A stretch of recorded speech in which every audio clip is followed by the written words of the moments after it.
네, 오늘의 말씀의 시작은 아말렉이 시글락을 침노했다, 침략한 것으로 시작하고 있습니다. 시글락은 다윗과 다윗의 사람들이 머물렀던 장소였죠. 근데 그곳에 다윗과 그의 사람들이 자리를 비웠을 때에 아말렉 사람들이 시글락을 침략했는데, 오늘 여기서 침략이라는 단어는 메뚜기 떼가 넓게 퍼져서 날아가서 단어라서 시글락을 칠 때 모든 곳곳을 침략했다라는 것을 말해주고 있는 것입니다. 그래서 시글락 가운데 어떤 멀쩡한 곳이 있지 않고 모든 것이 다 침략을 당했다라는 것을 보여주고 있는 것입니다. 근데 오늘 이 침략에 대해서 보게 되면은 27장에서 다윗이 아말렉을 친 것에 대한 보복만이 있는 것이 아니라 오늘 그 가운데 침략에는 영적인 측면으로 하나님의 징계가 담겨 있다라는 것입니다. 다윗은 사울의 손에 붙잡힐 것에 대한 걱정 때문에 블레셋 땅으로 피하고자 했죠. 우리 망명을 했던 것을 보게 됩니다. 그런데 이 그의 선택은 하나님에 대한 선택이 아니었고 인간에 대한 선택이었죠. 그리고 그것뿐만이 아니라 이 인간적인 선택, 망명으로 했던 그 선택은 또 다른 죄로 이어지게 되는 것이었습니다. 오늘 그 전장 29장의 말씀에 보게 되면은 블레셋 사람들이 이제 이스라엘을 침공하기 위해서 침략하기 위해서 아벡 가운데 집결하고 있는 것을 보게 됩니다. 근데 그 가운데도 다윗도 함께 모이고자 하는 것을 보게 되는 것이죠.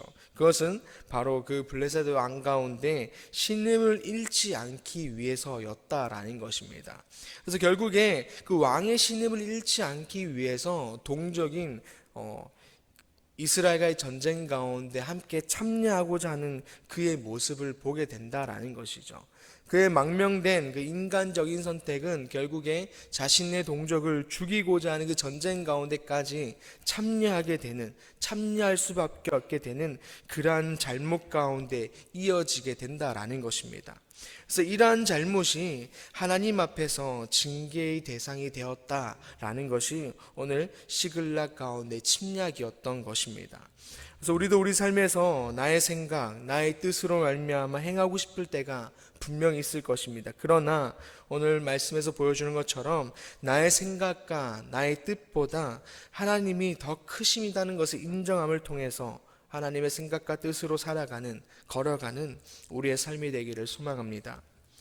오늘 다윗의 이러한 잘못은 6절 가운데 악한 영향력으로 백성들 가운데 작용하는 것을 보게 됩니다. 오늘 6절의 말씀을 한번 같이 읽어볼까요? 6절의 말씀입니다. 백성들이 자녀들 때문에 마음이 슬퍼서 다윗을 돌로 치자 하니 다윗이 크게 다급하였으나 그의 하나님 여호와를 힘입고 용기를 얻었더라. 아멘. 오늘 돌을 쳐서 이 죽이는 모습 가운데 있는 사형에 대한 모습은 이스라엘 가운데 보편적인 모습이다라고 생각하시면 될 것 같습니다. 그러나 이 사형이 어떻게 이루어지냐면 자식들을 우상에게 제물을 바쳤을 때, 그리고 신접한 자나 박수, 하나님의 이름을 회방한 자, 그리고 안식일을 범한 자 등등 이러한 모습 가운데 제 가운데 있는 자를 사형할 때 했던 모습이었다라는 것입니다. 근데 오늘 그 다윗이 이러한 죄는 아니었음에도 불구하고 그의 잘못된 모습은 자녀를 잃게 되는 그 아픔 가운데 그 백성에게 전해지게 되고, 그로 하여금 분노가 오늘 사양을 하고 싶은 이 정도의 마음까지 미치게 되는 그런 악한 영향력이 이어지게 된다라는 것입니다. 그래서 결국에 서로가 이제 죄를 범하는 그러한 모습 가운데 이어지게 된 게 그들의 모습이었다라는 것이죠. 그래서 그랬던 다윗이 6절에서 보게 되면은, 후반절에 보게 되면은 하나님 여호와를 힘입고 용기를 얻는 시간이 되는 것을 보게 됩니다. 이것은 위기의 상황에서 스스로를 하나님 앞에서 돌아보고 또한 그래서 여호와를 의지함으로 힘을 얻었다라는 것입니다. 그래서 하나님께 그가 다시금 바로 서는, 또 붙잡는 시간이 되었다라는 것이죠.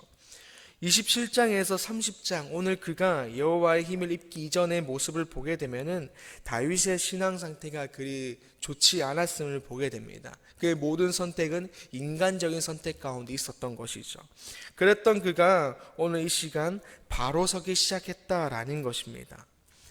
그래서 우리의 신앙도 언제나 올바르게 곧게 하나님을 향해서 늘 나아가지 못합니다. 왜냐? 우리도 연약한 존재이기 때문이다라는 것이죠. 그래서 매번 넘어지게 된다라는 것입니다. 오늘 다윗도 그런 매번 넘어지는 인간의 그 연약함 가운데, 인간의 한계 가운데 있었다라는 것을 보게 되는 것이죠. 그런데 일어설 때 무엇을 붙잡고 일어서느냐가 중요하다라는 것입니다. 다윗도 매번 쓰러졌지만, 넘어졌지만, 죄 가운데 있었지만 일어날 때마다 하나님을 붙잡고 일어섰다라는 것입니다.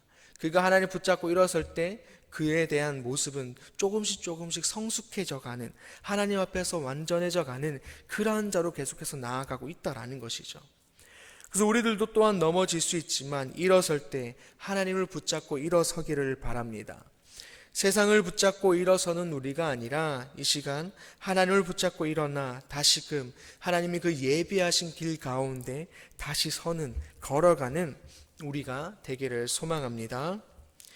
7절부터 보게 되면은 다윗은 이제 아비아달을 통하여 다시 에봇을 찾고 있는 것을 보게 됩니다. 원한다라고 하는 것을 보게 됩니다. 그리고 에봇을 통하여 하나님께 묻고 소통하기 시작합니다. 자신의 생각과 뜻을 이제 내려놓고 에봇을 통하여 하나님의 생각과 뜻을 다시 구하기 시작했다라는 것이죠. 이러한 모습은 그의 성숙함으로 이어지기 시작합니다. 다윗은 하나님께 아말렉 군대에 대해서 물어보게 됩니다. 내가 나아가서 잡을 수 있느냐? 그래서 하나님은 아말렉 군대를 쫓으라, 그를 따라잡고 도로 찾을 것이다, 승리에 대한 답을 얻게 되는 것이죠. 그래서 다윗은 그 말씀을 믿음으로 즉각적으로 반응하여 순종하는 성숙한 모습을 보이게 됩니다. 그래서 아말렉 군대의 뒤를 쫓는 것이죠. 9절에서 보게 되면은 이에 다윗과 또 그와 함께한 600명이 가서 부솔 시내에 이르러 뒤떨어진 자를 거기 머물게 했으되, 오늘 이에 다윗과 라고 그와 또 600명이 가서 라고 나오게 됩니다. 하나님이 말씀하신 그 약속을 힘입어서 그가 이에 바로 반응하는 것이었습니다. 즉각적으로 반응하는 것이었습니다.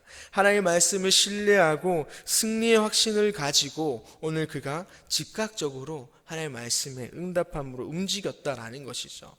그러한 그의 즉각적인 반응, 하나님의 말씀에 그 즉각적으로 반응한 그의 모습대에서 하나님은 섬세하게 움직이기 시작했다라는 것이죠. 그가 떠나는 길 가운데 애굽의 소년을 만나게 됩니다. 아말렉 사람이었고 그 종을 만나게 되는데 그는 먹지 못해 죽기 직전이었다라는 것이죠.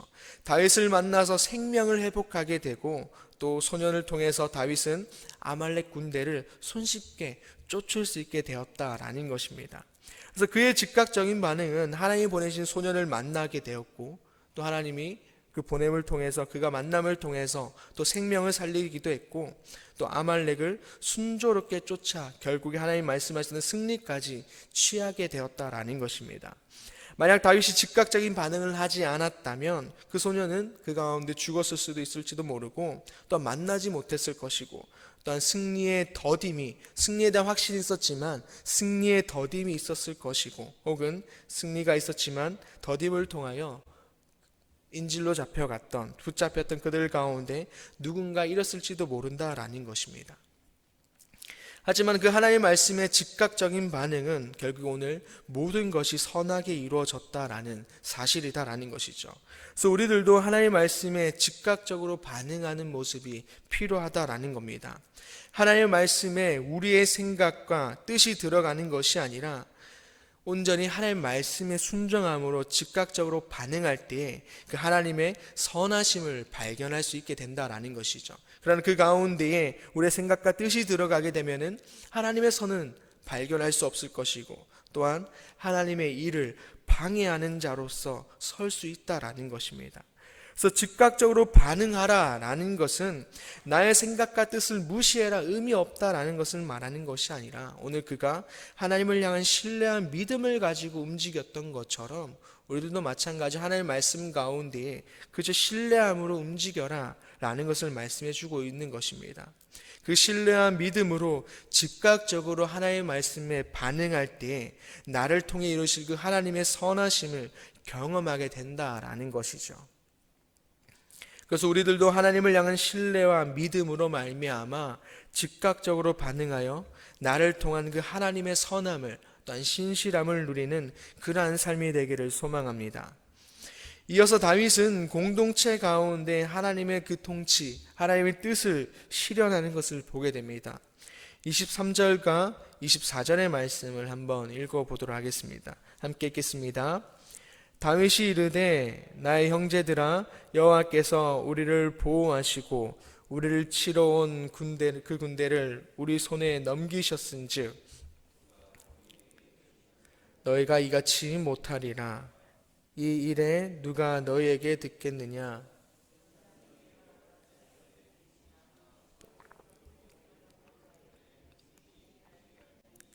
같이 분배할 것이니라 하고, 전쟁을 다녀왔던 자들은 다윗에게 전쟁을 치른 자와 소유물 곁에 남았던 자들의 그 분깃을 구분해야 된다라고 하고 있는 것을 보게 됩니다. 그러나 다윗은 그 전쟁의 결과는 우리가 한 것이 아니라 하나님이 하신 것이기 때문에 우리의 뜻대로 할 수 없다라고 말을 하고 있는 것이죠. 그렇게 모두가 동일하게 분배해야 된다라고 말을 하고 있는 것입니다. 다윗은 이들 가운데 잘못된 행동에 대해서 하나님 뜻이 무엇인지, 하나님의 나라와 하나님의 통치가 어떻게 이루어져야 되는지를 그들 가운데 가르치고 있다라는 것이죠. 그렇게 하여서 백성들 가운데 하나님의 통치와 섭리가 여전히 존재하고 있다, 살아있음을, 또 이것이 옳은 것이다 라는 것을 가르치고 또한 그들을 올바른 길로 나아가게 하고 있다라는 것이죠.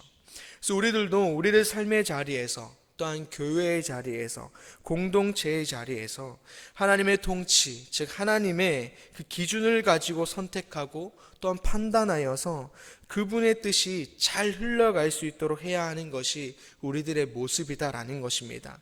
세상의 흐름에 우리를 맡기고 그 속에 살아가는 것이 아니라 세상의 법 위에 하나님의 법이 있다라는 것을 우리의 삶으로 살아내어 증거의 삶을 살아내는 것이 우리들의 모습이 되어야 한다라는 것입니다. 오늘 말씀은 다윗을 통하여서 하나님의 말씀 가운데 얼마나 잘 깨어 있어야 하는지를 말씀해 주고 있습니다. 넘어진 그의 신앙은 공동체의 무너짐으로 나아가게 되고, 또한 그가 말씀 가운데 다시 바로 섰을 때 그 공동체를 다시 바르게 만들어가는, 바르게 서게 만드는 그러한 모습으로 이어지게 됩니다. 그래서 우리들도 말씀으로 잘 깨어서 우리의 주변을 살리는 그러한 삶이 되기를 소망합니다. 또한 그 가정 가운데 섬세하게 일하시는 하나님을 믿음과 신뢰로 그의 선함을 삶에서 누리는 우리가 되기를 간절히 소망합니다. 기도하겠습니다. 아버지 하나님 감사합니다. 오늘 다윗을 통하여서 또 우리들 가운데 말씀하시니 감사합니다. 우리가 얼마나 말씀 가운데 깨어 있어야 하는지를 말씀해 주고 있습니다. 말씀 가운데 바로 섰을 때 내가 사는 것뿐만 아니라 나의 주변이 살 수 있다라는 것을 말씀해 주고 있고, 또한 내가 무너지는 것은 나의 무너짐만이 아니라 나의 주변이 함께 무너진다라는 것을 말씀해 주고 있습니다. 주님, 우리가 늘 말씀을 가까이 하고 하나님을 가까이 함을 통해서 우리가 말씀 가운데 굳건하게 서게 하여 주시옵소서. 흔들리지 않게 하여 주시옵소서. 그렇게 하여 내가 바로 선 믿음을 통하여서 내가 하나님 앞에서 온전하게 살게 하여 주시고, 나를 통하여 내 주변 가운데 하나님의 뜻이, 하나님의 그 나라의 뜻이, 하나님의 섭리들이 흘러가게 하시어서 내가 서 있는 그 공동체, 나의 삶의 자리, 교회의 자리, 나와 함께하는 모든 이들 가운데도 함께 사는 그러한 은혜의 역사들이 일어날 수 있도록 주님께서 함께 해주시옵소서. 아버지, 그 걸어가는 여정 가운데에 늘 하나님의 말씀 가운데 즉각적으로 반응하게 하여 주시옵소서. 아버지, 그 가운데 나의 뜻과 생각을 내려놓게 하여 주시고 온전히 하나님을 향한 신뢰와 믿음을 통하여서 선하심을 이루실 것을 믿음으로 말미암아 기쁨으로 순종함으로 나아가는 우리가 되게 하여 주시옵소서. 그렇게 하여서 날마다 하나님의 선하심을 누리게 하여 주시고, 또 그 하나님의 신실함을 바라봄을 통해서 우리들의 입술 가운데서 감사의 찬양이 늘 넘치는 그런 삶이 될 수 있도록 주님께서 함께해 주시옵소서. 아버지, 이제 또 우리가 삶으로 돌아가서 삶을 시작하려고 합니다. 아버지, 그 가운데 연약한 우리들 가운데 은혜를 더하시고 능력을 더하시어서 아버지, 말씀대로 믿음대로 하나님의 자녀다운 삶을 살아낼 수 있는 우리가 될 수 있도록 주님께서 함께하여 주시옵소서. 감사합니다. 예수님의 이름으로 기도드립니다. 아멘. 하늘에 계신 우리 아버지, 아버지의 이름을 거룩하게 하시며 아버지의 나라가 오게 하시며 아버지의 뜻이 하늘에서와 같이 땅에서도 이루어지게 하소서. 오늘 우리에게 일용할 양식을 주시고 우리가 우리에게 잘못한 사람을 용서하여 준 것 같이 용서하여 주시고 우리를 시험에 빠지지 않게 하시고 악에서 구하소서. 나라와 권능과 영광이 영원히 아버지의 것입니다. 아멘.